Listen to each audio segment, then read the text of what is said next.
Hey everyone, it's On the Cusp with Chad, coming to you from the Great White North. That's Chad's Unscheduled Seminars on POWSCHE. Your host, the .2 Sol Giga Chad, one of your guides on your journey to those 100x and above moon level gains. And behind the scenes, we got Nicholas. He's the Jamie to my Rogan, and he's making sure everything in this podcast looks professional and goes above and beyond to make sure you guys listen to the podcast start to finish, the whole damn thing, every single podcast. So as we get onto the next topic, folks, let me ask you, how would you like to make predictions where time and time again your friends are saying, how'd you fucking do that? Where these people are starting to think you're conjuring some voodoo, freaky-deaky, black magic level predictions with high accuracy. Do you want your people busting through the door like Hagrid, telling you you're a wizard, chatty? If you find time and time again you're entering a coin at the wrong time or selling at the wrong time, and you have no idea why this is happening, and that your emotion is getting the best of you, causing you to sell off during these massive dips. Well, folks, it's not magic. It's the relative strength index. And I tell you, if you haven't heard about it, don't know how to use it, you will not want to miss a moment of this podcast and listen to it straight to the end. Like when I'm feeling like, holy shit, this thing is dropping, that RSI is there to assure me. Now, knowing a coin's fundamentals, that's one side of the coin. Yes, it's very important. I mean, we all know POWSCHE has things going for it that no other coins has. I mean, just the biggest one being like anonymity. If your big bag holders have never spoke and there's no goalposts, I mean, your risk of that coin dropping to zero is obscenely high. And that's not the case in POWSCHE. And then we've had all these things come out, like a subreddit. We've got a guy doing sort of a new style update on recent POWSCHE events. I'm not sure the frequency he'll be releasing those, but it was really, really well done. And then you got the podcast, and then you have some of the bigger bag holders creating new liquidity pools so that when you have whales dumping the coin, you know, it softens the impact on our price so it doesn't drop so fast. I mean, those guys are the unsung heroes of POWSCHE, and I will be going into further depth talking about that in future podcasts so you guys know like how valuable having leadership like that is. So it's a given. Out of all the coins out there, POWSCHE has the fundamentals. It has the leadership. It's going to be the one to go the distance. Now, let's focus on short term, like days like today where Bitcoin, it slips and there's a slaughter amongst the alts. And most times in my time in the coin, which has been basically from the beginning, POWSCHE has been a great hedge against the effect of Bitcoin slipping. And it's not always going to be that case. You're going to have days like today where you see the coin impacted quite a bit more. I mean, there's been days where we've had Bitcoin slip and POWSCHE is the only thing on the chart pumping compared to every other meme coin. But on days like today, it's because we're on a downward leg part of our descending wedge triangle, which is extremely bullish, by the way. So that sell-off from the fudders, it exacerbated things a little bit more. So we saw a bit more of a dip than normal. So who is exacerbating this problem? Well, it's the people who they may have not spent much time in POWSCHE, haven't really been familiar with the chart, its history, how things like today has been something that has happened about a gazillion times in the journey to get to this point. From where I started, especially at 250K market cap, we've had far bigger swings down, and those were times that were far more uncertain. I mean, we were all not quite on the same page to the extent we are now. We didn't have as much going for us as we do now. But I tell you, those people who had conviction like myself, we are already seeing the massive, massive gains from POWSCHE.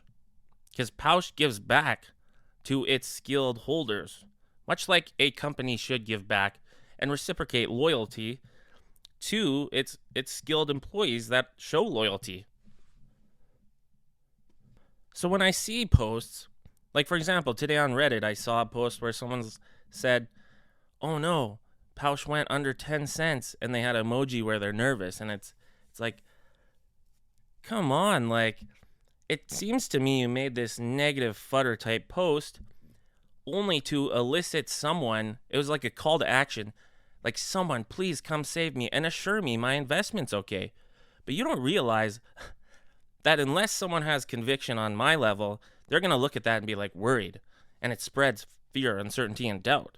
And if that guy didn't sell all his coins and left that post up, like, you've done nothing but a disservice to your own investment and risked at a tiny little bit more risk to your own investment. Like, just because you talked out of your ass and you need someone more knowledgeable to come, assure you.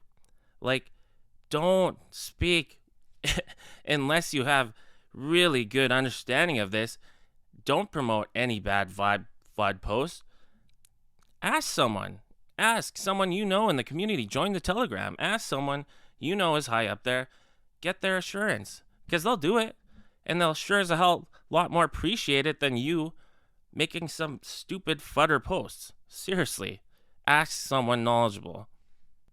Like, guys, it is not easy to be able to hold and have the conviction to get those 100x plus gains and not sell at 4 or 5. You have to have confidence on another level. You need cojones, some Giga Chad level balls. And that only comes from doing your due diligence, understanding the coin, becoming a skilled holder. How do you become a skilled holder? You hold POWSCHE longer. You get familiar with all the different ways the chart moves. And to be honest, knowing that all that risk of uncertainty coming from the different holders destroying the coin is basically out of the question, the coin is now even easier to predict. Like, I know this coin can't go straight up. It'll go on these bull trends, which are straight, basically 45-degree angles up, very low volume, but pretty consistent incremental steps up. It's very, very much a straight line. And then I know, because this is the third time I've seen it, maybe the fourth time by now, but I know that bull trend eventually turns into the first leg of a consolidation descending wedge. Okay?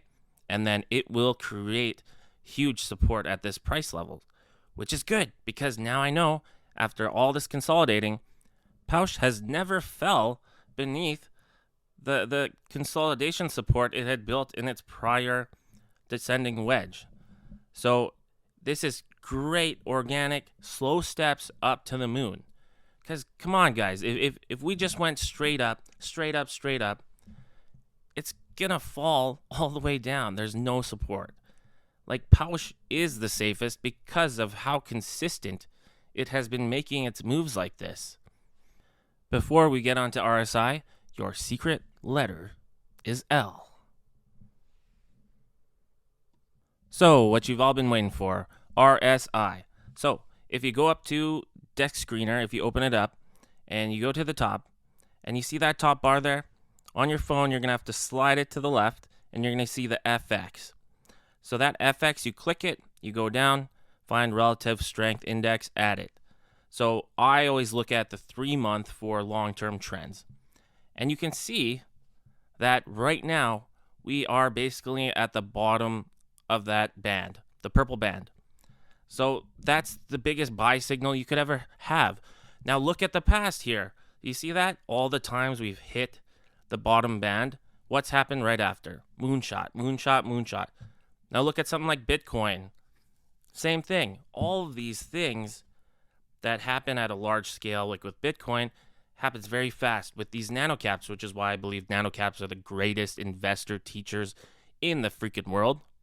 But don't use RSI to swing trade, because you're going to get burned with POWSCHE. It's hard to predict where that bull trend is going to end. I saw it above 80 for a very long time, probably past 16, and it went up to 29. I mean, that was telling me it was a sell signal, but it continued all the way up to a very large level. But when it comes to making sure you're getting that assurance not to make a stupid decision and sell at a huge dip, take a look at that 3-month RSI. How close is it to that bottom band?